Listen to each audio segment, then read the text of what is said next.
Hello बच्चों, तो चलिए इस प्रश्न को पढ़ते हैं। तीन सिक्कों को एक साथ उछाला जाता है, तब कम से कम एक शीर्ष प्राप्त करने की प्रायिकता है। तो यहाँ पर देखो, हमें चारों विकल्पों में से सही विकल्प का चयन करना है।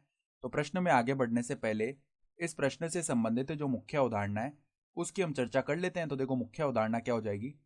प्रायिकता का सूत्र क्या होता है। देखो, प्रायिकता बराबर में क्या होती है, अनुकूल परिणामों की संख्या, अनुकूल परिणामों की संख्या बट्टा में कुल परिणामों की संख्या, बट्टा में क्या आता है,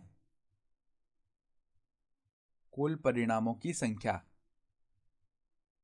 ये होती है प्रायिकता। तो अब देखो, तीन सिक्कों को हम एक साथ उछाल रहे हैं, तो एक सिक्के को उछालने पर दो परिणाम आ सकते हैं, ठीक है। तो उसी प्रकार देखो, हम क्या बोल सकते हैं कि तीन सिक्कों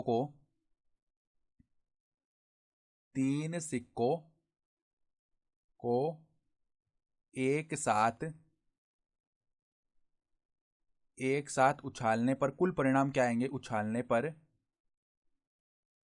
कुल परिणाम, देखो एक सिक्के को एक बार उछालने पर दो परिणाम आते हैं, तो तीन सिक्कों को अगर एक साथ उछालेंगे ना, तो कुल मिलाकर दो गुणा दो गुणा दो यानी कि 8 परिणाम आ जाएंगे। सही है। अब देखो, अनुकूल परिणाम क्या होगा। अनुकूल परिणामों की संख्या कैसे लिख सकते हैं हम।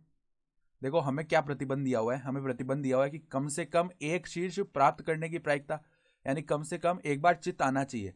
इसका मतलब क्या है कि हम क्या करते हैं, जो कुल परिणाम है ना, उनमें केवल एक एक ही ऐसा परिणाम आएगा जिसमें कि चित्त नहीं आ रहा होगा। वो कौन सा परिणाम होगा, जब तीनों बार क्या होगा, पट पट पट आ जाए, ठीक है।